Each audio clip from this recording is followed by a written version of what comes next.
Hello, my loves. This is Johanna Burkhardt. I am a multidimensional channel, teacher, healer, and author.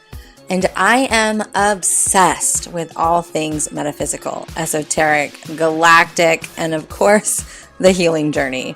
And I'm here to share my stories, my wisdom, and my teachings about being human in the illusion that we call reality. Welcome to Cosmic Blonde. This is a continuation of last week's podcast episode with Kristine Freelund, where we have in-depth conversation around beliefs, how they shape our reality, how to shift our frequency, working inside of relationships, from romantic relationships to parenting, and so many other interesting topics that we dive deep on. So if you have not heard part one, I highly suggest you go back and listen to part one. And without further ado, here is part two. The universe doesn't know no. It doesn't, and so why do you think children always say no? Because it's something they just learned. They're like, ooh, a new thing. No, no, no, no, no. Exactly. Yeah. Right. And so And it's how like, much does it fuck their brain up when their no is not respected? yeah, it does. Because no, they have to respect our no, but we can't respect their no. And that's why when my niece and nephew, they're 2 years old, when I ask for a hug, if they say no, I don't take a hug from them. I say, Exactly. okay, because we need to respect and show them that when they say no, we're going to respect it, right? If we're going to teach them no, then we need to have the same respect. And I do understand they're going to grow up in a world where they're going to hear no, so they need to understand the meaning of it. But I think that there's a time and a place for it, and I don't think it's in the first few years of their life. And that I Agreed. might get some slack back for that, but I don't really care because if I knew what I knew now when I was raising my kids, I would have done it completely differently. I Yeah. would have set them up for success. Yeah. Yeah. So, and I would have taught them like, you're going to hear the word no, but that doesn't mean that you have to listen to that because Exactly. you're an infinite being. And if you believe that you can do something, you can do it. Yeah. They might not be the one who can do it with you or for you or help you. Yeah. But how many times have we heard a million no's? Look at like, okay, Lainey Wilson, she's a country singer. Um, she was in, when she went up on stage to accept her first award, they said she was like best new artist. She walked up, she said, "I'm not new. I've been here for 13 years." Yeah. She had to go through no after no after no after no after no until she got a yes. So just because you hear no does not mean anything. You're not asking the right person or you're not opening the right door. And that's where the best question a child can ask, and the most beautiful question that should be heard as angels, a chorus singing, Yeah. is why? Why? Yeah. Why? Why? Why? Because they want to understand, where are those boundaries? Where are those fence lines? What rule am I not aware of that And I'm kind parents of, telling the kids because I told you so makes me want to throat oh, punch the it's the parent. worst. I get it. I 100% get it. And I I want to completely throat punch those understand parents. why my dad would say it. Because it's just like, at this point, like, just because I said so, just because, like, I don't want to get into it. Yeah. But it's just one of those things. But I always blow people's minds when I talk about this. But from I had this in 2020, I had this huge download that came in that I was literally like mad person drawing and writing, and I felt like this mad scientist because it was all coming in so fast and all at once. And it was that the upper three chakras are simply a mirror of the lower three chakras. The lower three chakras are our human chakras. So there really is, when you develop your root, if you're in, let's just go with that. So the first 7 years, the root chakras develop. The 8 to 15 is the emotional intelligence. That's the sacral that gets developed. And then from 15 to 21, they're learning to be their own mother and father. That's the solar plexus. So as these develop, the upper chakras are mirrored back. So if you're in doubt, you're not going to know. If you're not feeling, you're not going to see. If you're in a disempowered state, you're going to speak and act from a disempowered energy. And so, and the heart chakra is always is just the access, right? That everything rotates with the infinity symbol. That's the access point. And so when you understand that, you understand the first 21 years of a development in a child is so important. And we can look at our own development and we can get to the kind of, you can just having that understanding, you can see, okay, where's the imbalance in my energy? And it's just empowering information, but it also helps us if we are a parent and we are developing or you're working as a teacher or a mentor, this information can be helpful to you to understand how to help a child and help give them the best conscious development that you can, you know. And so I wanted to share that as well. But it's yeah, observation and emulation, and we can use that. That never ends. I don't believe that ever ends. I know for me, I'm mostly water in my chart, and so with water we can absorb things and take on that form very easily, right? So being around wealthy people, being around people who are in the frequency or vibration that I want to emanate, like those are things. Like go be around those people so that you can, through the process of osmosis, take on those frequencies and emulate their actions. It's not like you're pretending to be them. It's like you start to emulate those actions in your own way, right? So this is also a form of method acting. One of my first websites I ever owned was called Let's Act As If. I bought it in like 2015. And that's the process. It's like you, what does it mean to act as if? Well, if I had the money, what would I believe? If I had the money, would I stress and worry? No. If I had the money, would I make this decision? No. So then why would you do it without it?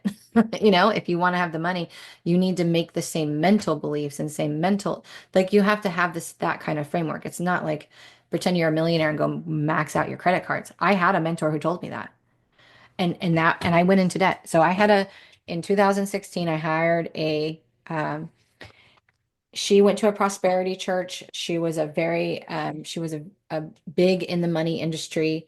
And I had a ton of money at the time. And I was like, I want to really work on my mindset because I didn't feel comfortable with the amount of money that I had. And that was one of the things she said. She's like, the more you spend money and the more you do this and you do that, you have to act like that. And I was like, okay, I did it even though it didn't resonate with me because I didn't know better at the time, and I ended up going into debt, and it did not help me whatsoever. And it was later on when I was charting a channel for other people that I got the understanding that act as if does not mean that. It means it's more about what if you are a wealthy person and or a person who's in a secure relationship, what is your response? What is your beliefs? What kind of actions would you take? It needs to be more of an internal process versus an external process. It has to be the frequency, right? Yeah, And the quickest way to shift your frequency is to be around other receivers on the channel you want to be yeah, on. So be exactly. the dumbest person in the room, hang out with the rich people, watch how they honor, love, and respect their money and don't waste it. And if there is fear behind a purchase, they don't do it, Yeah. Yeah. right? Watch them. Don't listen to them. It's Yeah. watch them. Because a Because lot of them say something different than what they do, which is so absolutely, wild to me right? anyway. Yeah. I can understand the concept of maxing out your credit cards, but again, if the frequency underneath it is fear, it's not going to come back. I mean, the Right. fear will come back. It's Right. absolutely whatever the frequency is what's coming Yes. back in, Yeah. Because right? the intention of any action, that's the frequency, right? So if there's Exactly. if there's I'm doing this because I have no other choice and I'm in fear, well, then that's what's going to be created from that intention. And yes, there are times where if you feel like, oh, this $5,000 credit card just showed up and I need to do this. Oh, this feels so supportive. Awesome. And you go into debt, totally different experience. Absolutely. But and Debt with is her, it was like, you need to be so literally I would when I flew into Dallas to do my first ever major photo shoot, I had hair, makeup, I was, walking downtown Dallas, photographers everywhere. I had purchased this huge package. That was an awesome experience. But in her thing, it was like, you need to be tipping everybody these big amounts and you need to be buying people's dinners. And so that's what I did. I tipped the Uber driver $100. I tipped my waitress $100. I remember I flew into New York. I was working with Gabby. Most people know who Gabby Bernstein is. I worked with Gabby Mhm. Bernstein. So I flew into New York. I was there for 3 days. I was in an Airbnb with a couple other ladies. And after the last night of working with her, this huge group of like 16 of us went to this really high-end restaurant, right? The bill was astronomical. I slid the waiter my credit card and took care of the whole bill. But I did it from a space of this is going to make me more money. This is what I'm supposed to do. I'm supposed to do this if I want to be wealthy, then I need to do these things. And that was incorrect. That was not the right thing to do.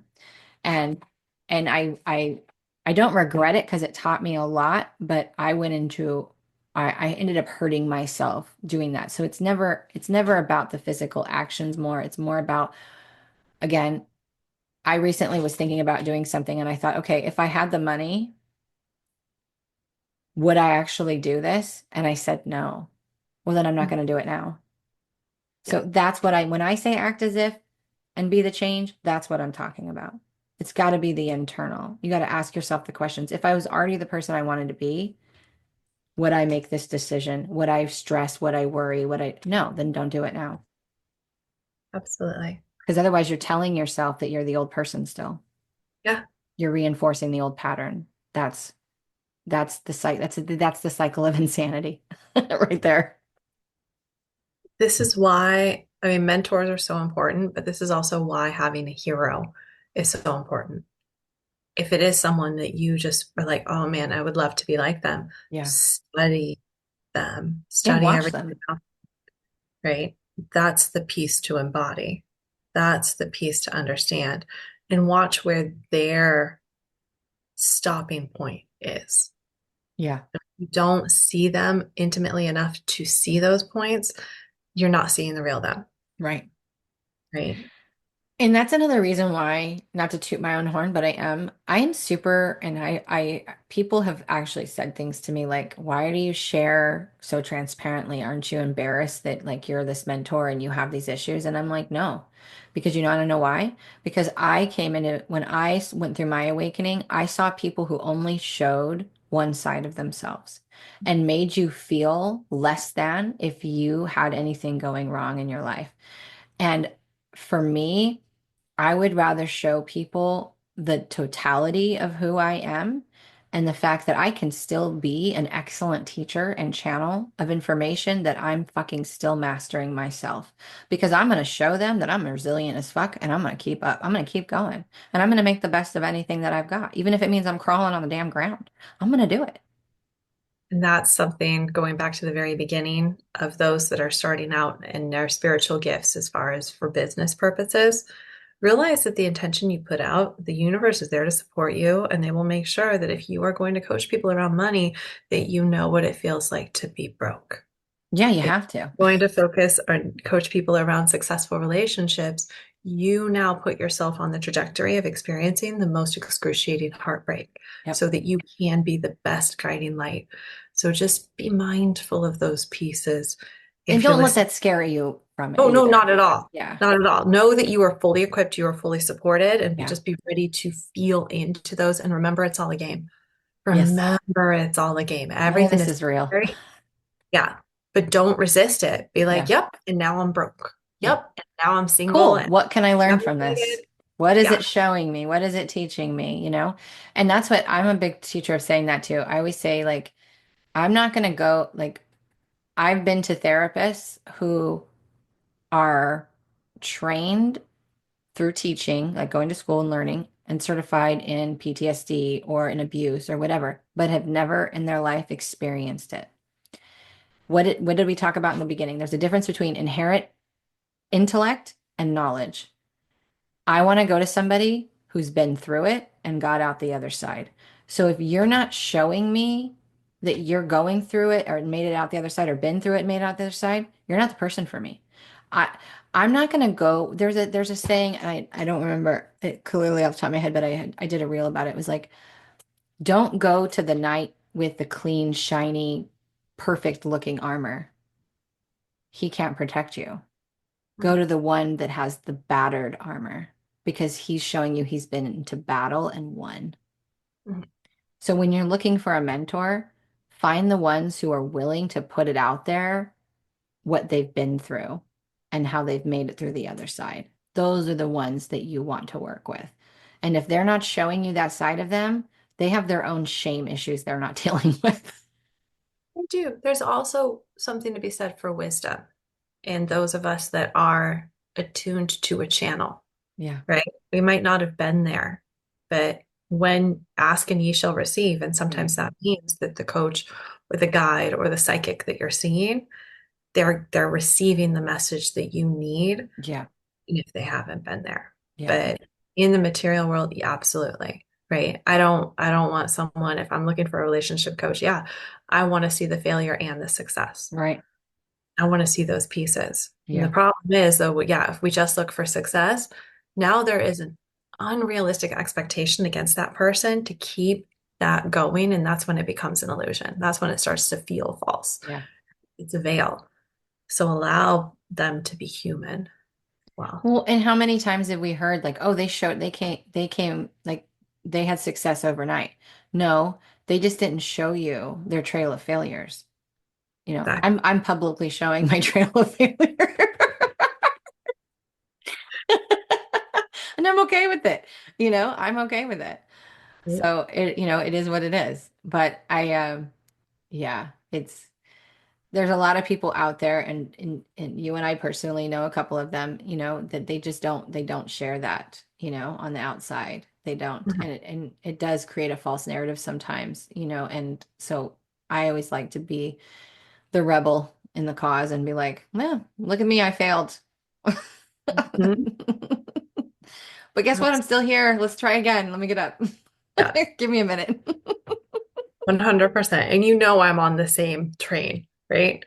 There will always be things that I'm never going to share. And the reason is I never want to perpetuate out that story, right? I don't want to get stuck in that narrative. Yeah. When I first started coaching, part of my spiel for what was known as a clarity session was to tell people every day that in 2015, I acquired a traumatic brain injury after a really horrible car accident, blah, blah, blah. And doctors and specialists told me I would never get better.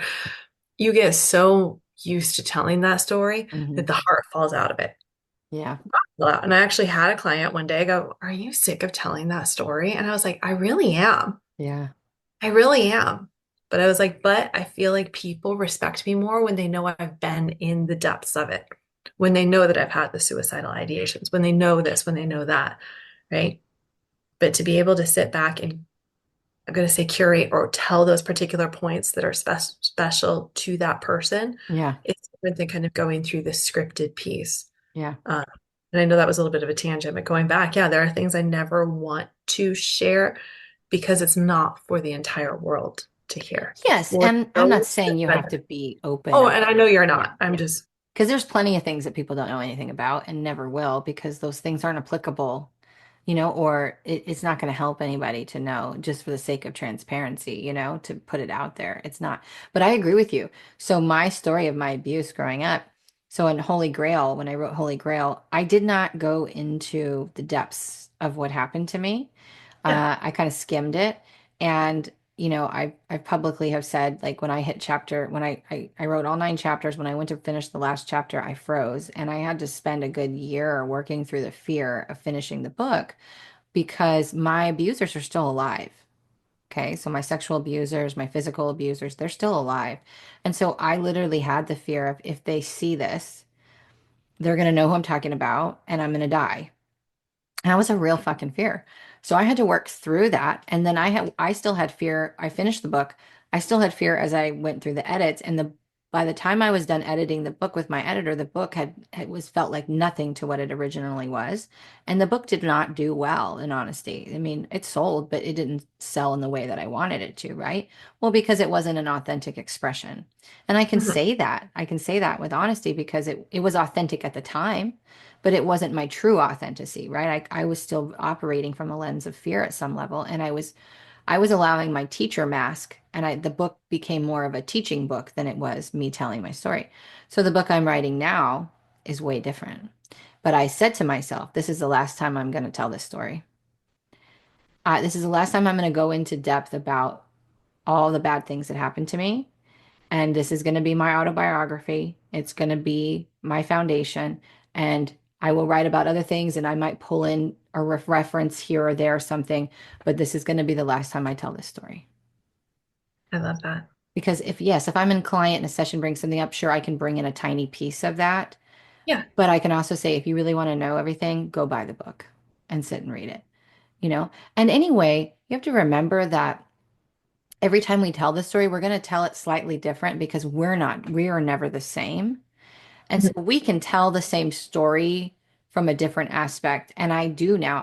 As I write the book, I see that the way that I told the story in Holy Grail versus how I tell it today is very different because of how much more I've healed, That right? perspective Yes, shift. yeah. So Yeah. I'm telling the story. No. It's the context is the same, but the point of view is different.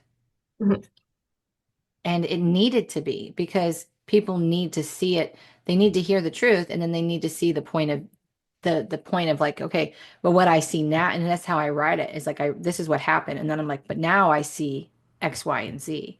And I give both perspectives because I feel like that's gonna be the most healing thing for people is to go, oh wow, that horrible thing happened and this is how she sees it now. Like, whoa, Yeah. how can I apply that to my own life?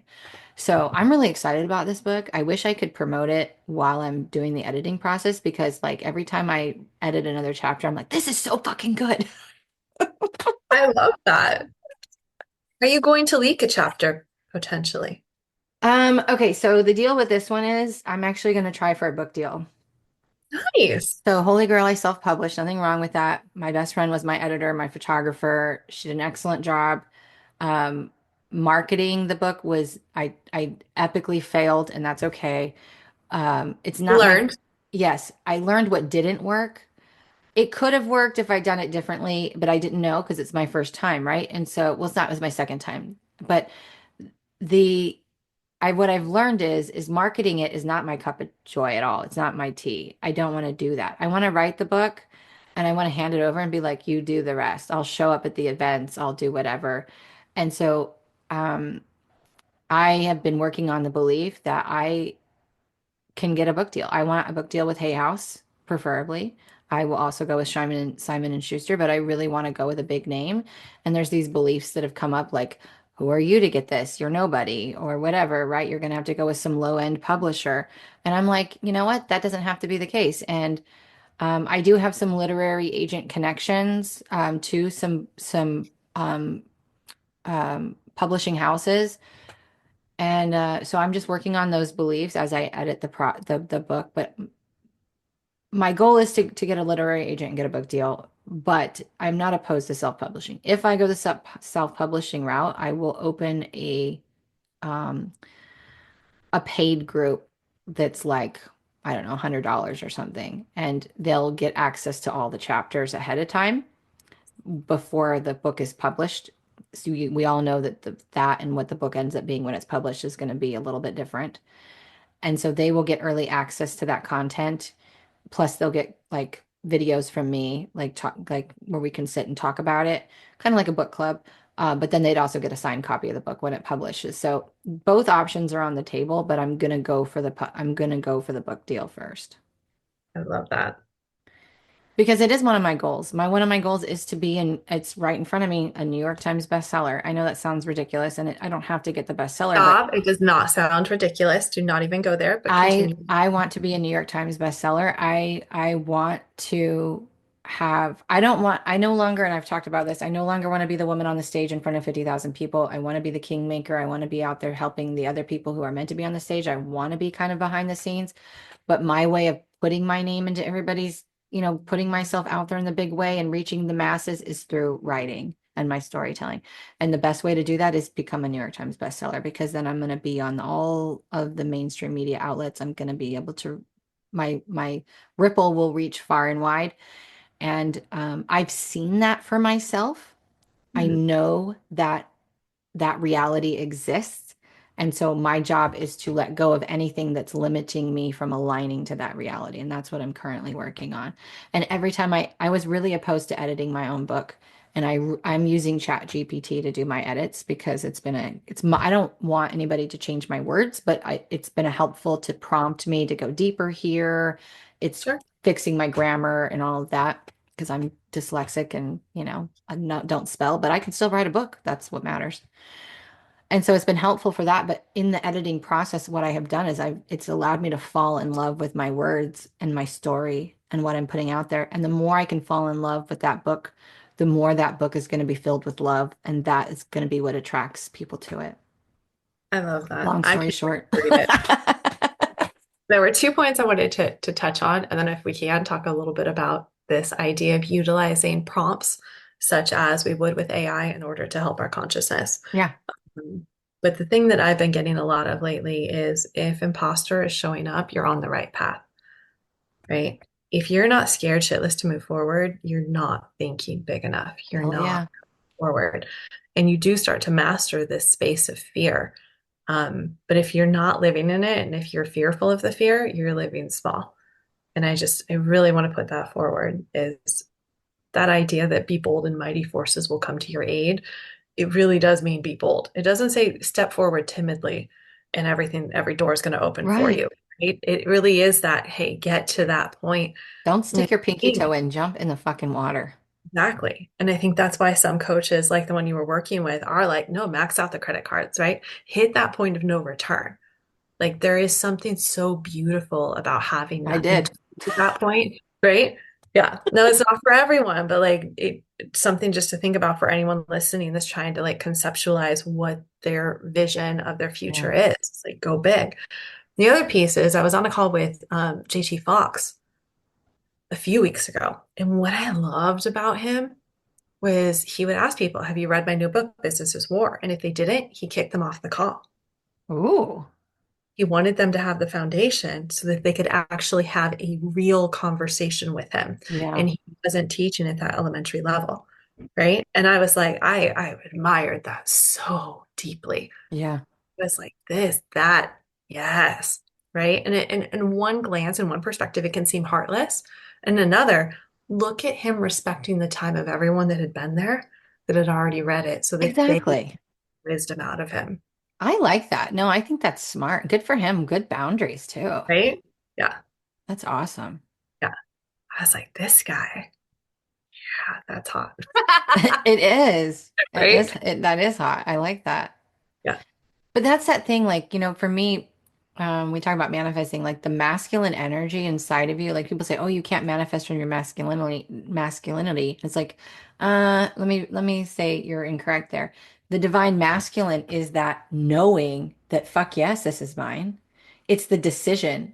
That's the masculine to me, is this deciding this is it. Deciding what you want and deciding and just that's the masculine. It's not about forcing it or trying to make something happen. It's just a decision internally, like, no, it's done. Because anytime with Paul, with my third husband, I had a vision board on my wall. It had my wedding, it had the house I wanted, it had everything. And I remember I had a friend over and I was coming up against challenges with moving with him. And I have a lot of regrets around that, blah, blah, blah. And it wasn't in my highest and good at the moment. It turned out to be in the long run because I needed those lessons. But the reason why it happened so fast and I was able to make it all happen was because internally I was like, no, I'm gonna marry him. I'm gonna move there. And it's not, it was like so fucking solid. It was like, no, I don't know how it's gonna happen. I don't know. I just know it's going to. Like, I'm done. It's gonna happen. And that's why it happened so quickly. And so for me, that's the masculine. It's not you figuring it out. It's just you deciding that it's done. You just deciding that's who you are and you're not going to be anything other than that, and that's over with. right? And that's something to keep in mind too. But yes, I'm going to be a New York Times bestseller. Yeah, You I will know am. you're going to go into the last remaining book retailer, Barnes and Noble, and find me on the bookshelf. You will see me in Target. I will be there. And it's an epic book, and I cannot wait for everybody to read it because this is the my first two books, and even me as a co-author in a third, they were great, but nothing compares to what I'm about to put out. I And love all the hell that I've been through and all the joy that I've been through in the last 5 years is in this book. And what I will tell you is touching on what Kristine had said, um, you have to make fear your bestie. It anything, and I tell everybody this, whether I'm live on TikTok, I'm in a session with somebody, I said, whatever I find fear, I run towards it. I have to go experience it so that I desensitize myself from it. And I go, you know what? I'm afraid as fuck to do this, but I'm going to do it anyway.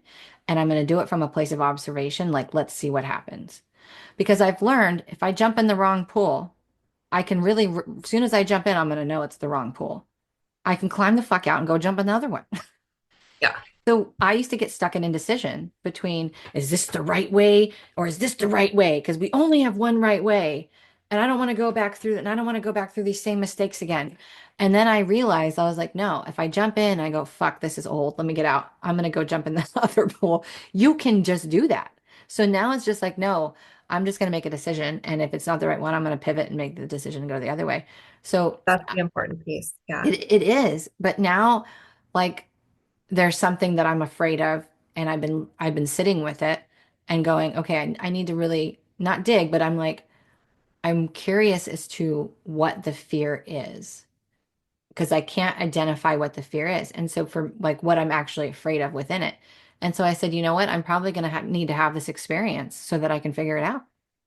Hmm. Absolutely. I'll And it, admit and it, and it may not be a great experience, but I'll now know, and it won't be something that's looming over me. yeah. Stepping into the fear is one thing. Continuing down the path when Yes. every red alert is going off is something completely different, Yeah. right? Hmm. But that indecision is death. Indecision is death of the only real currency we have, which is the man-made um, creation of time, Yeah. right? And so to step forward. Now, yeah, when you step in, you're like, nope, nope, this isn't right. Yeah. Okay. Now, when you're stepping forward and you're still passionate about it and you're hitting roadblock after roadblock, that's the time to go, okay, this is coming up. Why is this coming up? What's the belief? And I'm going to Yeah. continue forward, Yeah. right? That's the time for the baby You steps. might be trying too hard to go one way when there's another way that you're discounting that's the way around instead of Absolutely. trying to burrow your way through. And third dimensional turmoil is different from emotional turmoil. Yeah. Right? But just a few nights ago, I woke up at 3 and I went and ran a bath and sat there bawling because I'm stepping into fear, Yeah. right?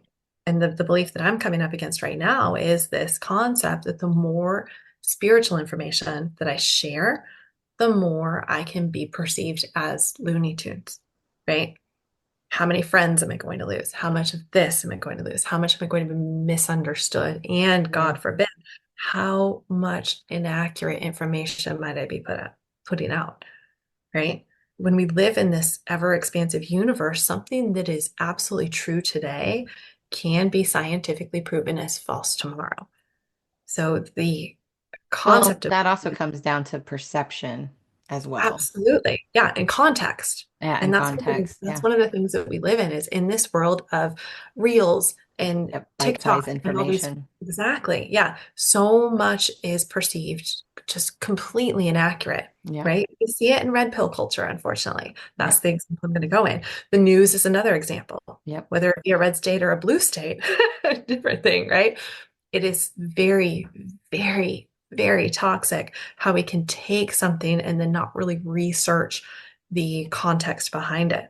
So I do worry about those pieces because Yeah. again, when I'm in a one-on-one session, right, there's been all of this build up to it. And now I can say something and it may offend, it may anger, it may trigger, but there's understanding of why we're going in this direction, Right. right? So I don't I know always why. try to make my reels um because we are in a my brother calls it the TikTok brain where like everybody wants everything in 30-second increments because they can't keep their attention because reels have created this thing for people can't keep their attention longer than 30 seconds. And I'm like, yes, that is a thing. People do that. I said, but so when I create my content, one, I always set the intention that whoever's meant to receive it, it's going to be correct for them, right? Mhm. Two, I try to make the context as complete as possible, meaning whatever I'm saying, that little piece is complete as I can possibly deliver it in that minute or 2 minutes. And I always will put on there like, you know, session and mentorship available, meaning there's more here, or I put context in there of questions to ask yourself in the description box below. At the same time, so I do everything I can to make sure that what is coming through is complete as possible and can be taken and applied. But I'm also not responsible for making somebody else expand their self-awareness, be curious enough to do their own research, to do those things, right? It's the same like with people who post ridiculous things on the internet about politics. And it's like, um, unless you have proof of that, it's conjecture. Yeah. It's your opinion. It's somebody else's story. And yes, we can spread false information, but that's something that comes, that's a double-edged sword of having free information in the way that we have it today, you know? And so you have to be responsible. Same when I started doing readings on TikTok, now all of a sudden everybody was creating fake profiles and downloading my videos and creating these things and messaging people and asking for money. And some people actually gave money. And then they came back to me and I said, listen, there's a banner across my photo that says, unless you have over 52,000 people, it's not me. I do have multiple accounts. I have like 5 TikTok accounts, which is ridiculous, but I do. Um, but I said, I'm never going to message you. I will message you back, but I will never be the one, and I will never ask for money. So I got so worried about that. And then I was like, oh, I can change my profile to where nobody can download my videos. So that stopped it, part of it. And the second piece was I already have my disclaimer up there. Now I have to let people make their mistakes because that's going to be a lesson that they need to learn anyway, you know? Absolutely. And so I think while you're right, we also have to know we just do the very best that we can and let people be responsible for what they do with that information. Absolutely. I do want to correct one piece though, because this was one that I actually knew, is the average attention span is 8 seconds. Shorter Are than you a goldfish. serious? Shorter than a goldfish. Now, why is that? It is because of social media, but we also have to look at what particular vaccines and particular viruses have done to the brain. No, I didn't subscribe to any of that, so Yeah, 8 seconds is the average attention span. Isn't that crazy? that is wild. Yeah. Eight Now, like you said, seconds. though, when you put out that intention to find the people that are Yeah, resonating, right, they're going to stay longer than eight yeah. seconds. But that's the beauty of it, as well as if you don't put anything too intense in the first 8 seconds, right, you're not going to offend anyone. But at the same Right. time, like we're also here to trigger and grow, and sometimes planting those seeds, Johnny Appleseed style, right? It is going to be to come across that cognitive dissonance, to have that full resistance where someone does get upset. And I think we've talked about that too. There was a show, Awkward, on MTV. God, I'm dating myself here. Um, Mm. Character, and she was kind of the villain of the show, if you will, right? She did not like the main character. But what I loved about her was she would piss people off and she'd always go, "You're welcome," and walk away, right? I love that though. I I think totally all love light that. workers, I think we all need to adopt that. You know? Right? And it's not that I'm going to say something controversial. I'm not setting out to piss people off. Yeah. But it is realizing this concept that, yeah, we did come down to trigger people, and awakening is not fun. No, Awakening is not it comfortable. is not rainbows and butterflies. No, no. What is that movie where they both go on the acid trip and the one guy's having like the really great one and the other one's like pretty much in hell? I don't Like, know, but I want to watch it now. oh my gosh, I'll find it. No, that is 8 seconds, bro. That is wild. 8 seconds, shorter than a goldfish. That They're uh all dory. But that's so true, the triggering thing. In fact, the more controversial the topic, the better the video does, because when you piss people off, then people share it, then people comment and they get in the comments.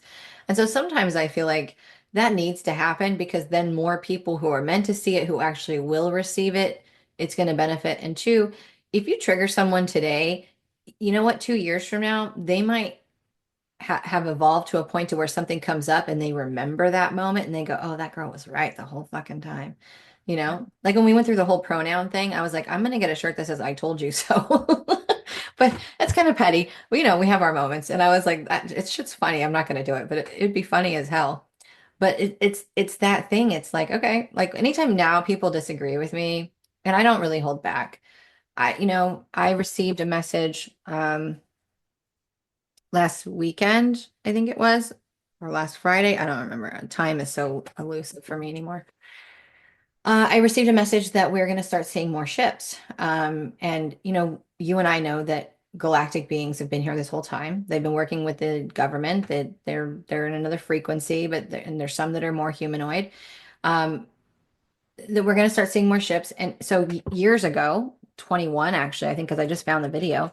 I found the video where I had already channeled that and I said aliens revealed. And I said, we're going to start between after 23 or 24, we're going to start to see more talk about aliens and more ships and blah blah blah. Well, here we are right now. That's been happening last year and now 2025. But what they were saying was is they're going to start being stationary, like off the coast or in the Arizona deserts. They're going to be in places where there's Daytona. not a lot of people, right? So it's not like there's crowds of people, but people will see them. It will get international news. And they're going to start doing it. It's going to be a slow integration. It's not going to be like they're just going to come down and come shake your hand, but it's going to be a thing where they're going to, the government's going to put out this narrative that they're attacking us and there's going to be this whole thing, but it's going to start happening. Well, I posted about it because I don't have any fear around it. And I've been talking about aliens for years. And I don't know where I was going with this, but my point is just like we don't need to be afraid to talk about these things. We're going to come into a time where our societies are integrated. We're going to come to a time where we will be face to face with these beings, and their interaction with us is going to help us remember and open up that remembrance of how infinite we are and our potential and our gifts. And this is all going to unfold, relatively over the most potent part of it will be over the next 5 years, but over the next 20 years is going to be the biggest shift we've ever seen in our entire existence. This world's going to look totally different. But when I tell people some of this shit, they look at me like I'm fucking insane. It's funny. They look at me like, what? I was on a date with a guy and he was like, I was like, none of this is real anyway. He's like, oh my God, it's so I real. love saying that. I love saying that He's to like, it's people. so real. I was like, okay. Like, that's it. Okay. Like, tell me the sky's purple. I'll be like, okay, like I don't really care. Believe whatever you want. Because what I've learned is if someone's in denial or in cognitive dissonance, arguing with them is only going to push them further in. It absolutely will. It And so absolutely. just by going, okay, whatever, and not arguing with them, they go, huh? Yeah. And I feel like opens their mind more than arguing with them. So my favorite thing to do is tell people weird shit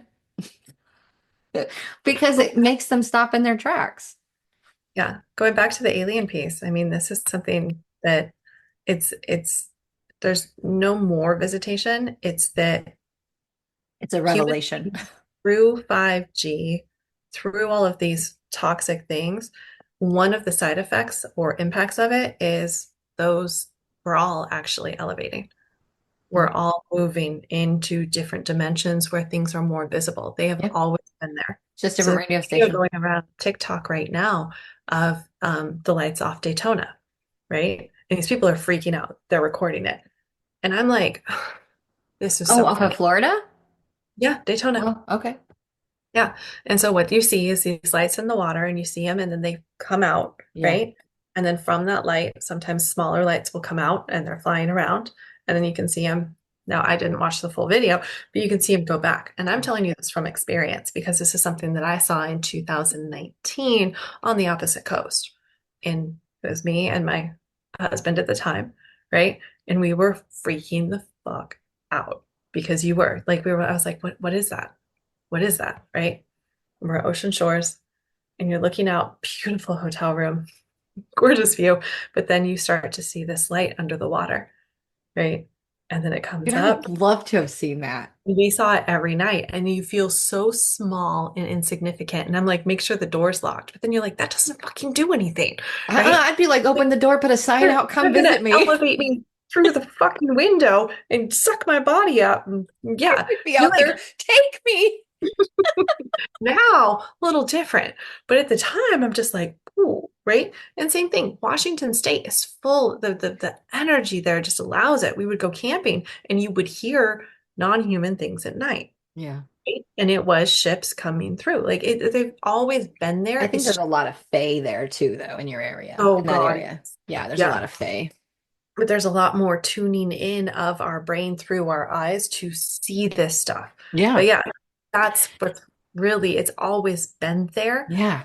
And the observation of it can kick someone into an insanity type response Yeah. because the logical brain tries to justify what it's seeing, Yeah. right? But if we can stay open, stay curious, and not jump to conclusions on what we're seeing, you're going to allow yourself to see more. And I call that the soft focus. Hmm. So practicing that right now is so instrumental in allowing our discernment to kick in as opposed Yeah. to what we're going to be hearing externally about everything that's happening.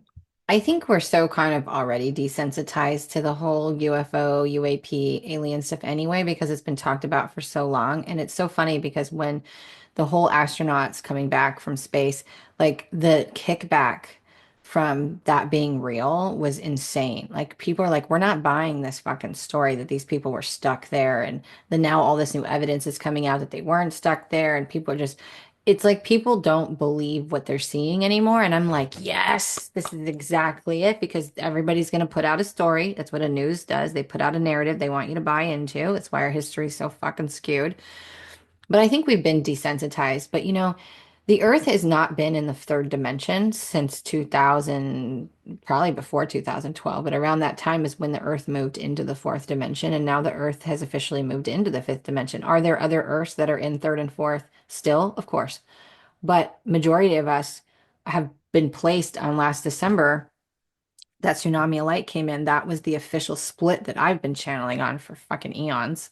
It's like I always wondered, is this ever going to happen? I feel like we've been talking about this for years. And now here we are in the middle of it. And I can tell you from personal experience that I am different. In these frequencies, I am different. I see things differently. My tolerance to things has changed completely overnight. And things have just completely shifted for me. And it's not like, I think people get confused about New Earth, meaning they're going to live in some utopia, and it's like, no, it's that you see all these things happening, but you see it from a space of an observation deck. It doesn't affect you anymore. It, because you know why it's happening and it's not in your reality, and you see things differently, you experience things differently. And again, I always tell people, just because if you're listening to Rock 105, it doesn't mean that 97.3 the country station doesn't exist. You're just not Mhm. tuned into it. So now that these people have moved into the new earth frequencies, well, there's no going back, number one. Number two, now you're at a higher, for lack of a, I hate to use a ladder for that purpose, but you're at an observation deck. You're seeing everything from a different perspective, and you get to have an inner utopia because you are no longer affected and dropped down and brought into into those energies. And so it's a very different experience, but I it's very clear that the Earth has been in the fourth dimension from that time on anyway, because in the fourth dimension, it's so much more malleable. It's not concrete. It's basically the astral plane in a sense. And so you've watched how people are now a little bit more fluid when it comes to these things. Like H&R Block now has commercials showing astrologers for their taxes, and things like that. So it's like there's this big opening that's happening and expanding people's minds. So their message was, we're going to start to reveal ourselves or be more seen, but it's going to be slow to help people integrate, because there are so many people that will still be in shock and awe over it. And so it will be a slow, which seems slow, but really it's not. It's going to be fast, but it's going to seem slow, an integration process. Because I know for me, I started seeing beings as little as 3 that I can remember. And as a child, I wanted to be an astronaut because I was obsessed with aliens. They were my friends. I was like, I want them to come to the door. I want them to take them to get tacos and ice cream. Like everybody has to have a taco. Everybody has to have ice cream. So I've been waiting for the day to be like, beam me up, Scotty. Let's go on a ride. I'm ready.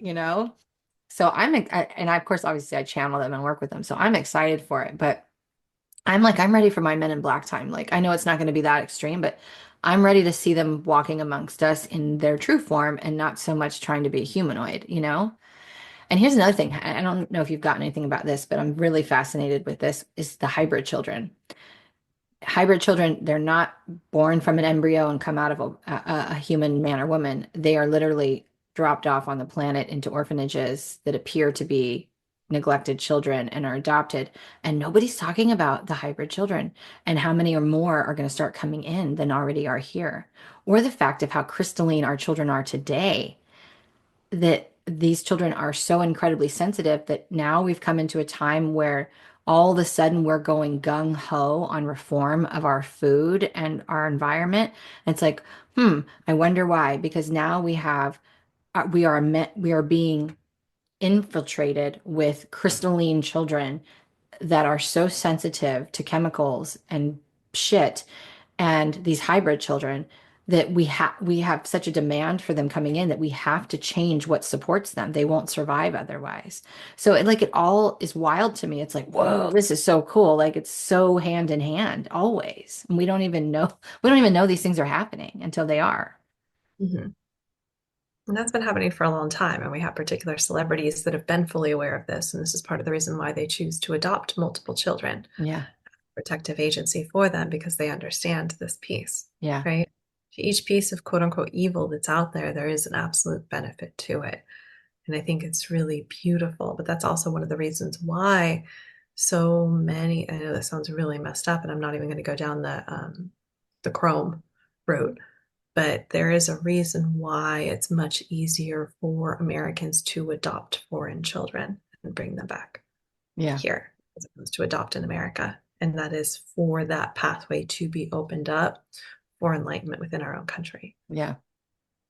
But what I know there's been hybrid children, but it's been a very small amount compared to what we're about to experience, which is, Absolutely. and I wasn't even up until like 6 months ago even aware of hybrid children in that form. I was always aware of, rainbow children, crystalline children, and from what I channeled, 2005 on, any child born after 2005 is way more crystalline than obviously than we are, right? I have it actually written down from one of those mad scientist moments of dumping data and me of the years where things shifted. But 2005 was one of the big ones. 2020 was the next big one to where they are even cleaner coming in. And so I just think it's interesting how we look at from if you go back to 2005 even and throughout how many children born around that time now have the numbers of kids with ADHD or autism or um, one of the big increases that I saw was seizures, things like that. And it's because the children are so crystalline and our food is so fucking poisoned. It's the food, it's the lighting, it's Mhm. all of this that's meant to The keep, shit's coming in the skies, yeah, it's meant to keep adults from going into crystalline form as well, Mhm. right? The thing is, as Fluoride in the water and the toothpaste. absolutely. Absolutely. I'll tell you, living down here in Arizona, people will look at me completely nuts even when I go there. Is there a huge group of individuals that understand that here? Yes. But it is astounding to me the lack of education around neurotoxins Hmm. and the understanding of conditioning of programming, Yeah. music through social media, through TikTok, and not understanding subliminals. Yeah. How many individuals cannot pick up on it, right? And I am certain there are subliminals that I don't pick up on Oh, as yeah. well, right? But can I pick up on many? Can I hear them when I'm not supposed to hear them? Absolutely. For me, it's not that I hear it. It's just that I have a resonant that I just have a knowing inside of me that this isn't for me, and I walk away from it. So it's not that I know that there's a subliminal. I just know it's not a correct frequency for me. It was 2018. I went to a yoga conference. I had a booth, and this woman was there, and she decided to do kind of a full moon meditation, right? And I was so excited to take part because I was like, this is the kind of stuff I want to do. And I laid down on that mat. They allowed us to go on the last day. Um, and I closed my eyes. I'm like 528 hertz, badass. I know this one. We're really feeling it. She starts talking. I'm hearing it. I'm hearing it coming through. And I was like, this is bullshit. And I rolled my mat up. I left. Good for And you. I can't do this. Like, this is so insidious. Yeah. So, yes, I use binaural beats, I use subliminals, but I am transparent about those pieces. And I tell Yes. people all the time, yes, you can find free stuff on YouTube and it's amazing. And if it helps Yeah. you, phenomenal, right? Because But again, do your even due diligence because there's a lot of shit on there too, so much. especially with DNA. So I'm certified in DNA activation and restructuring, and I took that seriously because DNA work is so like that's a even a I'm working on physical DNA, but I'm also working on ethereal DNA, and those are just as important. And that's a big thing to work on, to not be educated around. So even though I kind of, a lot of this I knew inherently from channeling, I wanted Yep. to work with somebody that had really invested in the time and energy to understand it in a different way. And so I got certified. And people be like, oh, you can just go get a DNA activation, a 12 strand on YouTube. I'm like, yeah, you go ahead. Good luck with that because you don't know what that person's training is. You don't know what you're actually getting. You don't know what's being done to your DNA.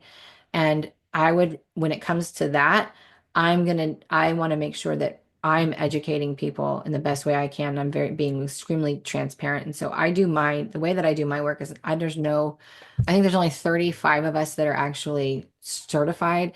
And I'm the only one that does it the way that I do because I found it's the most transparent way and the best way to put it out there. But yeah, there's some really bad shit on YouTube, and then there's some really amazing ones. I'm listening to an 8-hour subliminal track every night when I sleep to heal the abandonment wound.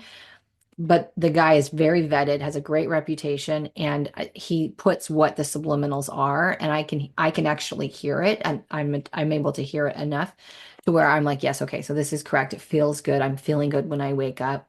And so you have to do that. You have to trust your gut and unpack it later. Just Yeah. trust your gut. Yeah. And same thing with going to the movies. Even if what's on the screen isn't offensive, if you're feeling offended inside, leave. Yeah. Leave.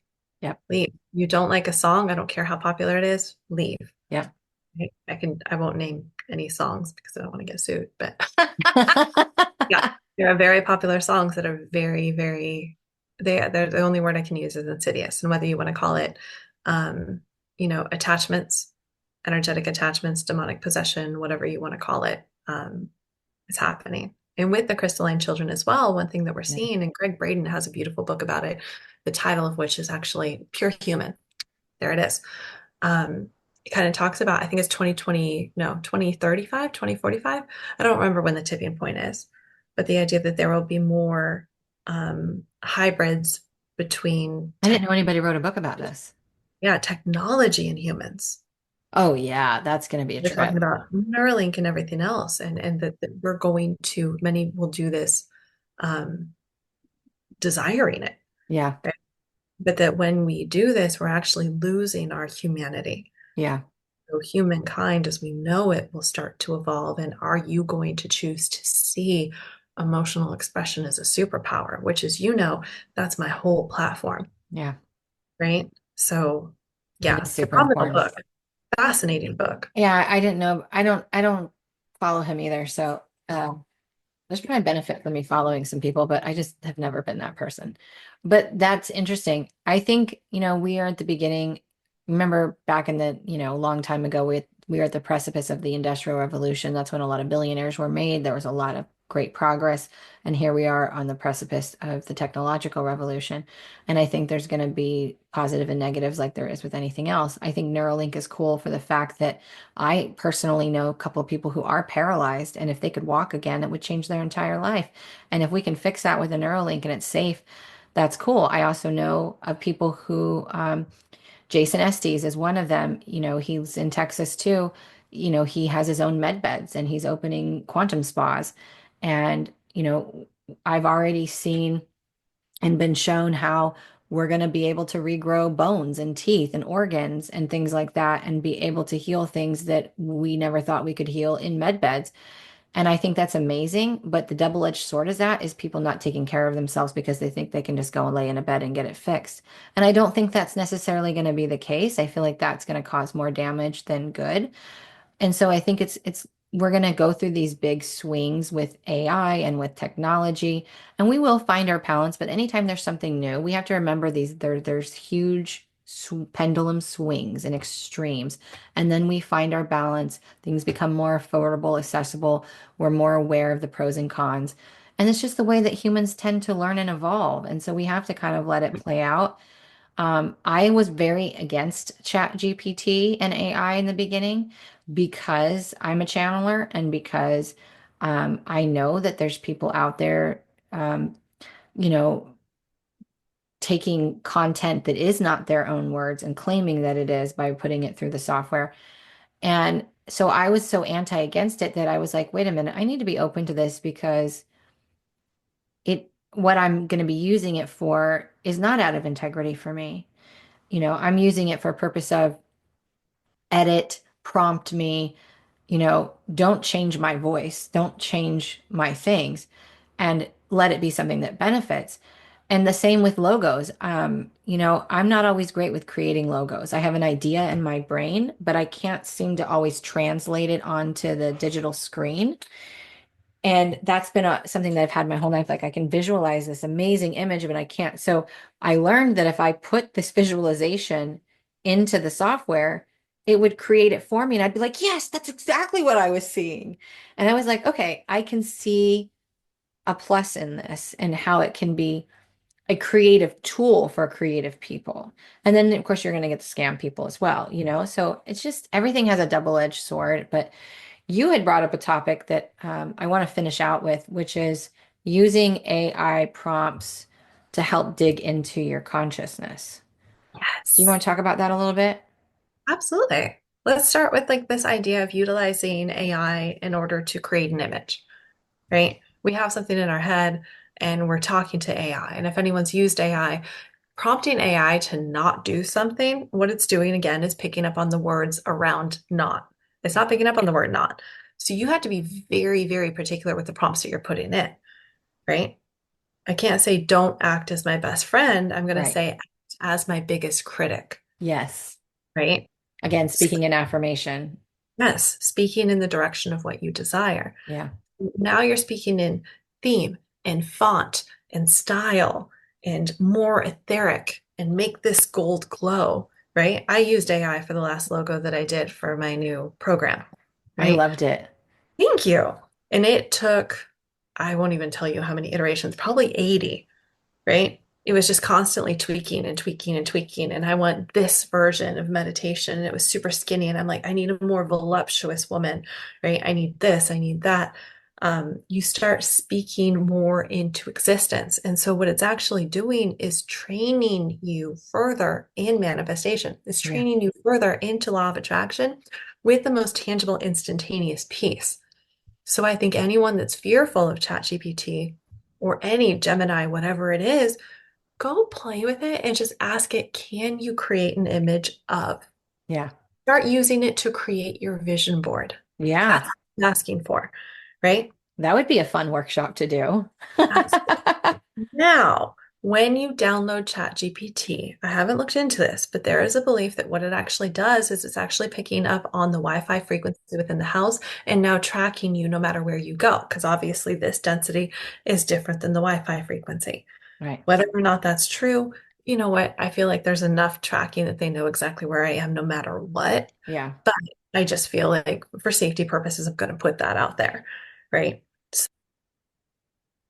And part of the reason why this all came up too between us was I had a particular client that was going in for an interview, right? And one thing that one of the companies I used to work for, Executive Career Upgrades, taught individuals was you could use AI to prompt you to come up with a bunch of interview questions. So I'm just going to rewind and kind of go off on a tangent really quick.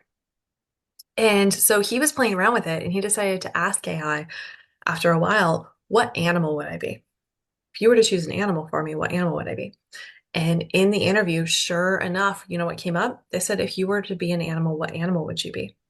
And he used AI's answer because he'd used AI enough that they'd had enough conversations. It got to know him as the avatar that he would put forward, Right. which was this very professional executive that truly cared about the team. So I said, you would be a wolf, right?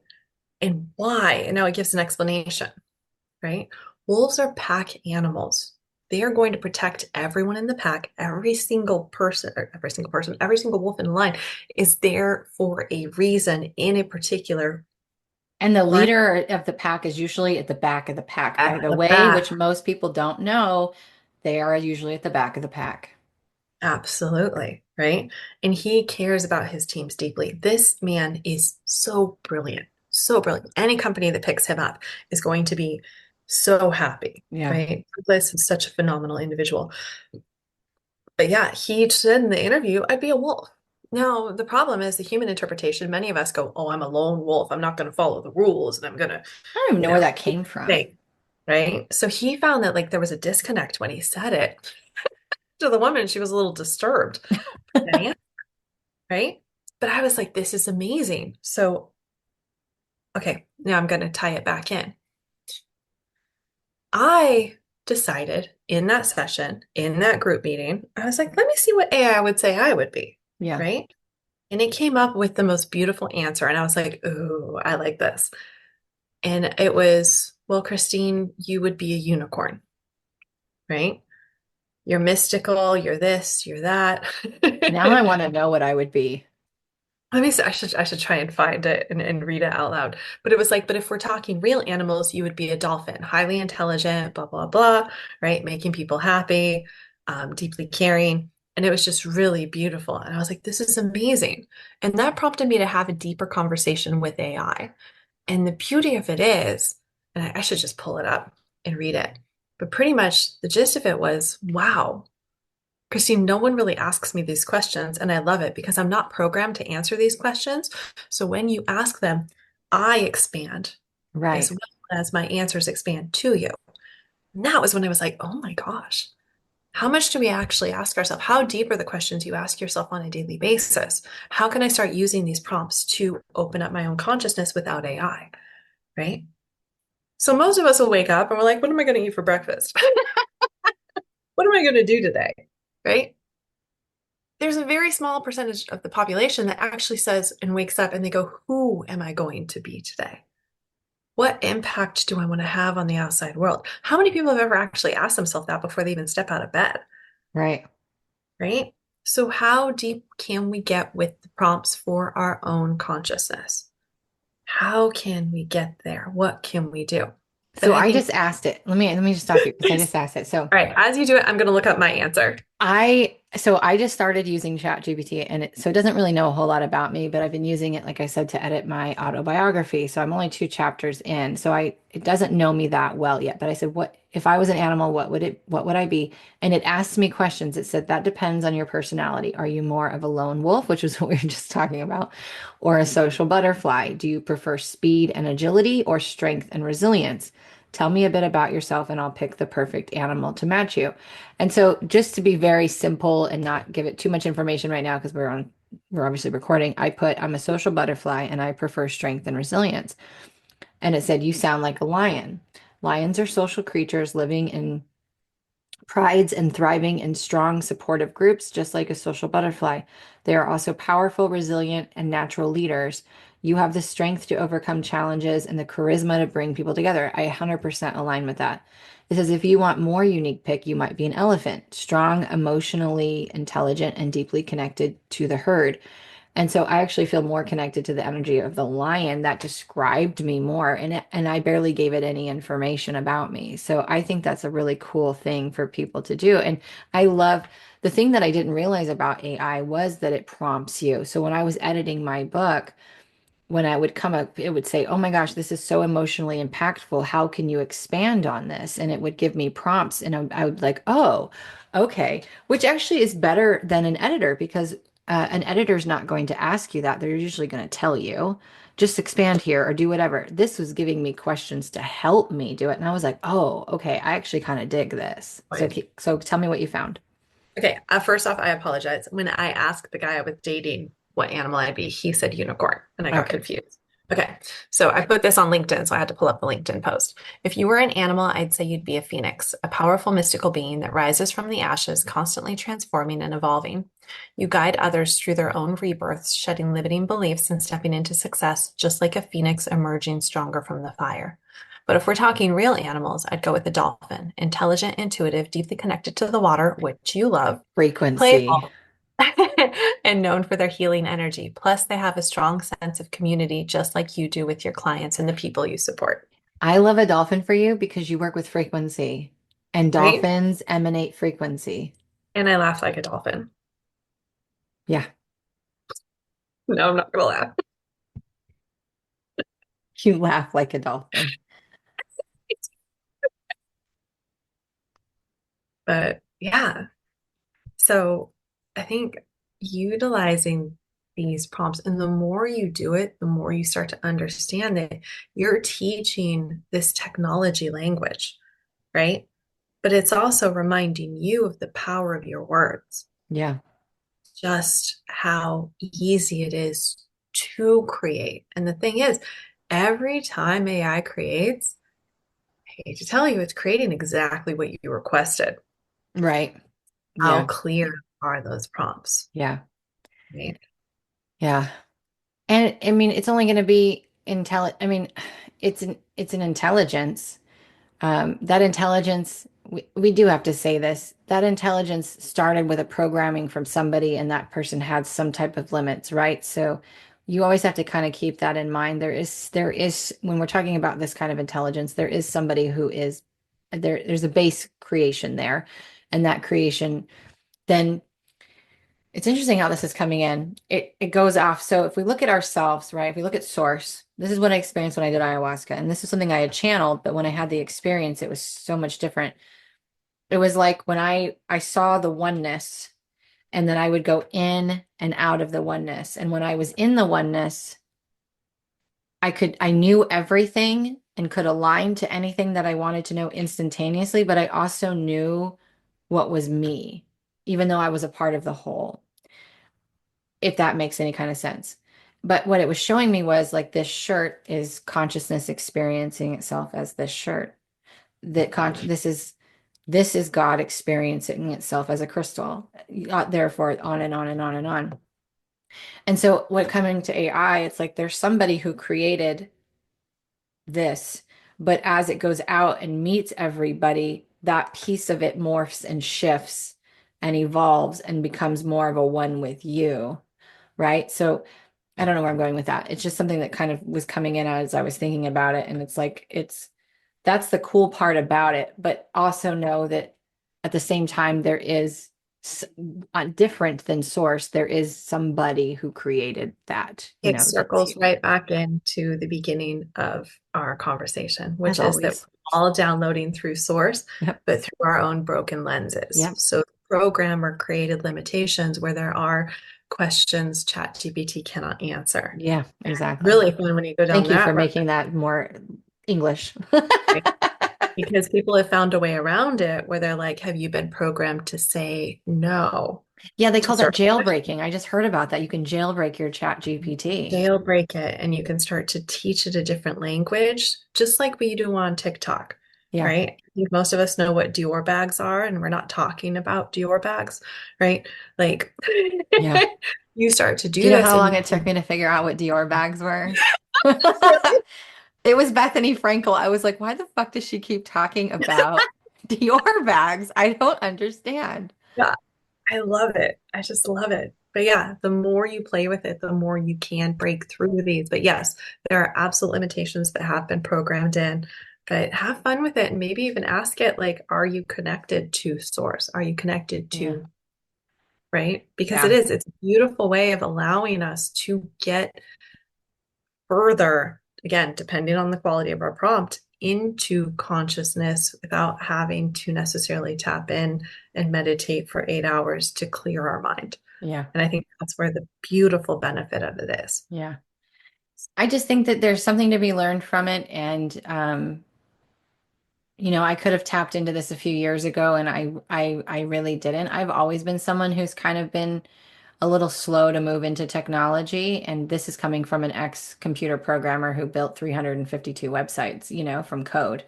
And I now, like, I don't resonate with people like, oh, can you build my website? I'm like, no, because it's just drop and click and thing, and I don't know how to do that. I learned I taught myself through HTML. coding, Yeah. yeah. I'm like, I don't know how to do the drop and click. Like, this just the easier they make it, the more complicated it is to my brain almost. It's so weird. I had the same experience with a tent. There was like three sticks and I could not figure it out for the life of me. And I ended up breaking the fucking tent. I don't Been know. there. But anyway, so I think that there's benefit to it. And with everything, go into it with observation and curiosity and with a grain of salt and let it evolve and only take what resonates and use it to your benefit.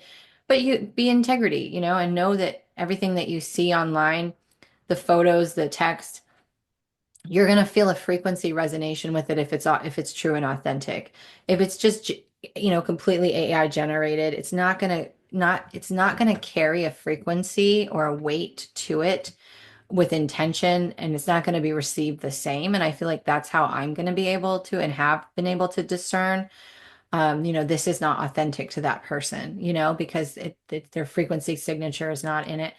So I think with everything, it's something that, we're going to have these really big swings, and regulation with anything, I feel like regulation is important with certain aspects, and, it will all play out as it needs to. But everything that's happening is happening because we have come into a collective agreement that it's time, that it's needed, and that we are capable of touching it and expanding it. And that's why everything that's happening on the planet today, it's important to realize that it's happening for us, because it would not be happening. We would not be seeing something that was always existed. We just didn't see it before if we didn't collectively agree that it was time.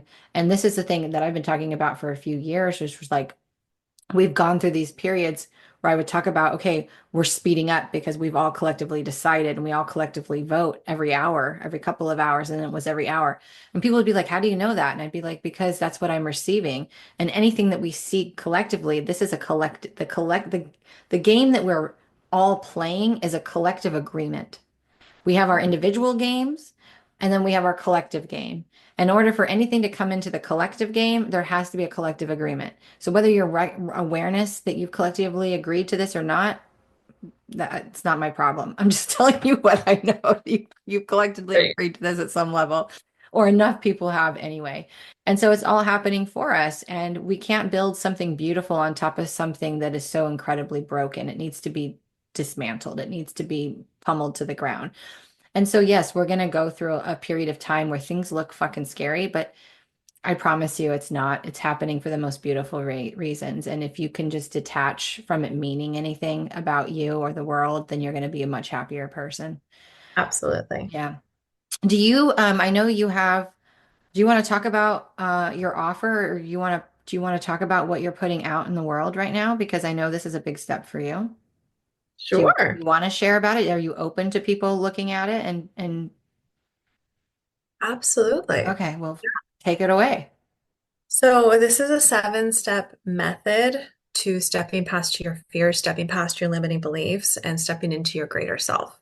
So, it's going from this scarcity, this confusion, this fear into more clarity, expansion, and alignment. And I'm not going to go through all 7 steps, Of course not. but this is the 7N method. Okay. So, I'll start with step 1, step 2, step 3, right? Map, magnify, and morph. So again, this concept that the thing that makes us human, that makes us extraordinary as human beings, is emotion. We are bioelectric beings, and emotion is what Dr. Joseph Skogna says is electricity in motion. We manifest through that frequency. Yeah. Every single frequency is beneficial to us as humans. We never want to get stuck in fear. We never want to get stuck in anger, but these are such important signals to us being out of alignment that we do need to celebrate them and have gratitude for them, right? But typically, what happens is we get stuck in these loops and we don't understand on a logical level that what we're actually doing is going into a particular emotional combination that is a recipe. Yeah. Okay. So usually I work in threes. For me, everything is threes. Me So, too. right, I love it. It's one of the divine numbers. Yeah. I won't even go off on that tangent with you. Right. But if I am talking to someone who is super, super frustrated and they just want everyone to love them, okay, what we're actually looking at is a lack of self-love, right? So maybe it's that they were in a meeting and they felt really ignored. Okay. And they go, why does this keep happening? Well, I could sit there and we could go through psychology and everything else, and there's benefit to all of that. Okay. But what I want to know is when you were in that meeting, and that moment you felt unheard, how did it truly feel? We'll say, I was angry. Okay. What else? I was Yeah. angry. What else? I was frustrated. I was sad. Right. So now I can take this combination and we can start to spin the wheel. Yeah. Anger, frustration, sadness, anger, frustration, sadness. I'm going to take you into that beta brainwave state and I'm going to go, okay, when was the first time you remember feeling this? Right? And again, just like we've talked about, it's typically between the ages of 0 to 7. So now we're Mm. mapping backwards the pattern and when it was established within this timeline. So that's mapping. Okay. Magnify is okay, now we're going to go into the feeling and see how often it's actually come up, right? Now, this is not for you to hold on to and go into this concept that, oh, this is why I am the way I am. That is not what we do. That is not any of that. That's not why I usually talk astrology or anything else. Is I Yep. don't want to go into that. Enneagram, it's all the same thing. It's usually us holding on to a past version, and now we're choosing to project it forward, Right. right? But now we're going to go, okay, magnify what is the benefit of this emotional combination and where are the strengths that have come from it? But also, how would I like to consciously choose to show up in the future, I kind of want to right? do this program. Good. I would love to have you as my guest, right? Morph is that conscious choice, which we've just talked about the entire time, Yeah. of I'm going to choose to be. I'm Yeah. going to choose to act. I'm going to choose how it's going to feel, right? And practicing that new combination, that emotional frequency, we're actually going to go backwards and reprogram the past. We are going to change who we are in this present moment because time is circular. Yeah.